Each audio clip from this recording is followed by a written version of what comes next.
মুর্শিদাবাদ এই নামটির সাথে জড়িত ইতিহাসের নানা জায়গা।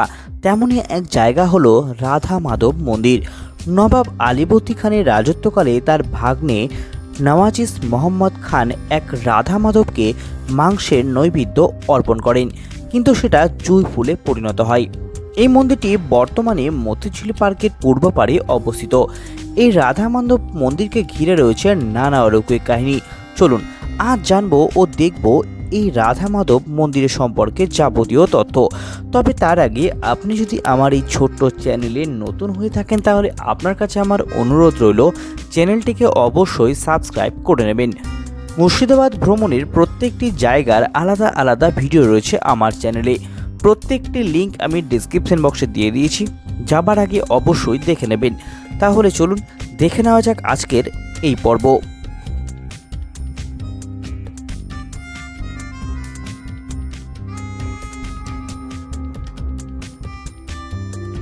আজ আমরা চলে এসেছি মুর্শিদাবাদের কুমোরপাড়াতে অবস্থিত মাধবী কুঞ্জ বা রাধা মাধব মন্দিরে। এই জায়গাকে ঘিরে রয়েছে নানা কাহিনী। চলুন দর্শন করতে করতে এই জায়গার ইতিহাস কিছু আমরা জেনে নিই।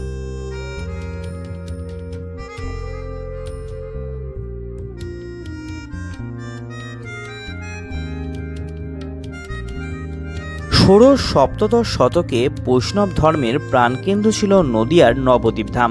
শ্রীজীব গোস্বামী তার পিতামহ শ্রী বংশীবদন গোস্বামীকে আদেশ দেন বৃন্দাবন থেকে তার নিয়ে আসা রাধা মাধবের কোষ্ঠী পাথরের মূর্তিটিকে নিয়ে নবদ্বীপ ধামে যেতে।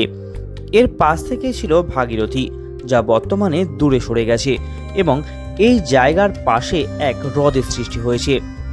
সেই নদীপথে নৌকায় বৃন্দাবন থেকে শ্রী রাধা মাধবকে নিয়ে নবদ্বীপ যাচ্ছিলেন শ্রীজীব গোস্বামী।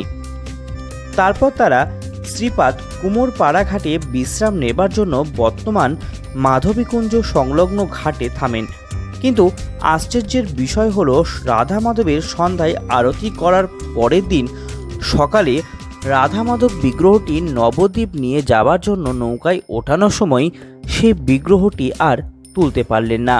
সেদিন সেখানেই থাকেন এবং শ্রীজীব গোস্বামী স্বপ্নাদেশ পান সেই স্থানেই এই বিগ্রহটি প্রতিষ্ঠা করে মন্দির নির্মাণের জন্য।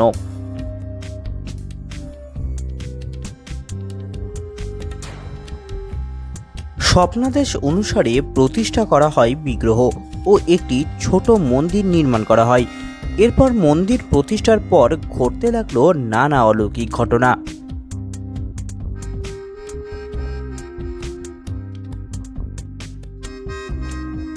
এই রাধা মাধব মন্দিরের অপর প্রান্তে ছিল সিরাজের মামি ঘসিটি বেগম ও তার স্বামী নওয়াজিস মোহাম্মদের প্রাসাদ, বর্তমানে যা আর নেই।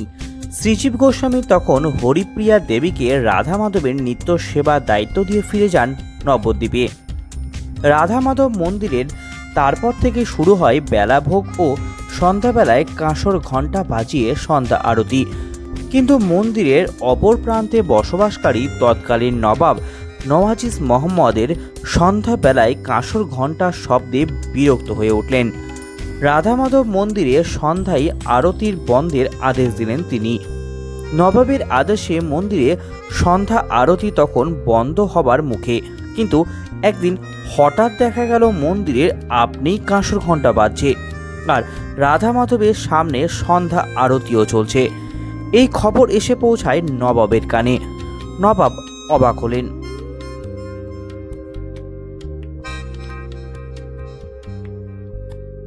এর ঠিক কয়েকদিন পরেই নবাবের পুত্রের মৃত্যু ঘটে। পুত্র শোক কাটানোর জন্য নবাব সন্ধ্যাবেলায় মতিঝিলে বাইজিদের নিয়ে মেতে থাকেন। আর ঠিক সেই সময় প্রতিদিন রাধা মাধব মন্দিরে সন্ধ্যা আরতি হতো আর কাঁসর ঘণ্টার আওয়াজে নবাব মেজাজ হারাতেন। এরপর নবাব একদিন রাধা মাধব মন্দিরের মহিমা দেখতে বা রাধা মাধবের শক্তি পরীক্ষা করতে চাইলেন। তিনি জানতেন এই মন্দিরে প্রতিদিন ভোগ হয় রাধা মাধবের। তিনি একদিন তার অনুচরের মাধ্যমে মন্দিরে মাংস এক পাত্রে ভরে পাঠিয়ে দিলেন। মন্দিরের তৎকালীন সেবায়েত লক্ষ্মী নারায়ণ গোস্বামী পাত্রটিতে গঙ্গা জল ছিটিয়ে রাধা মাধবকে ভোগ নিবেদন করলেন এবং অনুচর দেখলেন রাধা মাধবের অসীম কৃপায় সেই মাংস বাটিটি জুই ফুলে ভরে গিয়েছে। নবাবের কাছে সেই খবর এসে পৌঁছায়। নবাব সব শুনে আশ্চর্য হয়ে যায়, কিন্তু নবাব সেই কথা বিশ্বাস করেন না। একদিন নবাব আবার গোমাংস পাঠালেন, কিন্তু ঘটল সেই একই ঘটনা। মাংসের বদলে সেই পাত্র আবার ফুলে পরিণত হলো। এবার নবাব খুব ভয় পেয়ে গেলেন এবং মন্দির সংলগ্ন জমি দান করলেন। শোনা যায় মুর্শিদ কুলি খাও নাকি আগে জমি দান করেছিলেন এই মন্দিরের জন্য।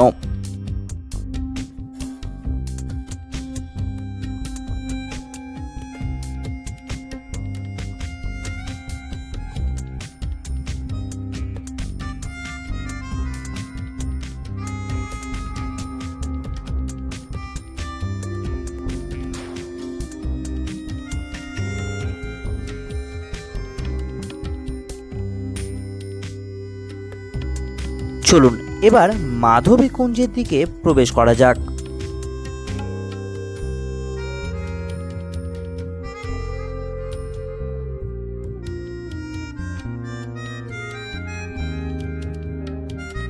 এই হলো সেই মাধবী কুঞ্জ। কথিত আছে শ্রীজীব গোস্বামী বৃন্দাবন থেকে একটি মাধবীলতা গাছ কিনেছিলেন। সেই 400 বছরের পুরনো গাছটি আজও আছে এখানে। এই গাছের নিচেই রাধা মাধবে প্রতিষ্ঠিত হয়েছিল। সময়ের সাথে সাথে পুরাতন মন্দিরটি ভেঙে পড়ে এবং তারপর ভগবানকে নবনির্মিত মন্দিরে স্থানান্তর করা হয়। অতীতের গঙ্গা এই মন্দিরের পাশ দিয়েই বয়ে যেত, কিন্তু এখন মাধবীকুঞ্জ থেকে কয়েক কিলোমিটার দূরে সরে গেছে। বর্তমানে মন্দিরের পাশ দিয়ে প্রবাহিত জলের যে ছোট্ট ধারাটি আছে তা মতিঝিল নামে পরিচিত।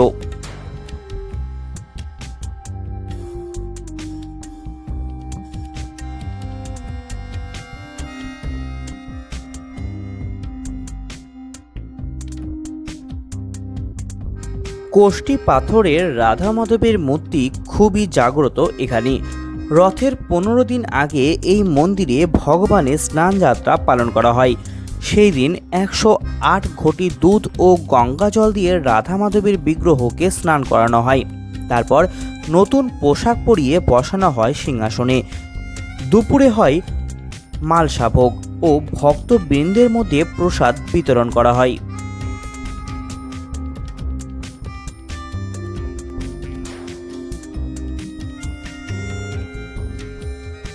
এখানে ভোগের ব্যবস্থা রয়েছে। যদি ভোগ খেতে চান তাহলে আগের দিন আমি ডেসক্রিপশন বক্সের নাম্বার দিয়ে দিলাম, সেই নাম্বারে ফোন করে জানিয়ে রাখবেন, তবেই কিন্তু এখানে ভোগ প্রসাদ পাবেন। এই মন্দিরটি প্রতিদিন সকাল 7টায় খোলা হয় এবং দুপুর 1টায় বন্ধ করা হয়। বিকালে আবার 4টায় খোলা হয়, সন্ধ্যা 8টায় বন্ধ হয়। চলুন এবার জানা যাক এই মন্দিরে আপনি কি করে পৌঁছাবেন। যদি ট্রেনে আসেন তাহলে মুর্শিদাবাদ স্টেশনে নেমে টোটো করে 10 মিনিটেই পৌঁছে যেতে পারেন কুমোরপাড়া রাধা মাধব মন্দিরে।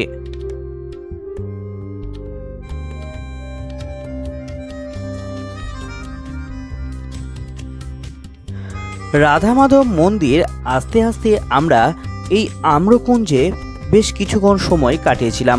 বেশ ভালোই লাগছিল, যা একদম মন্দিরের পাশেই রয়েছে।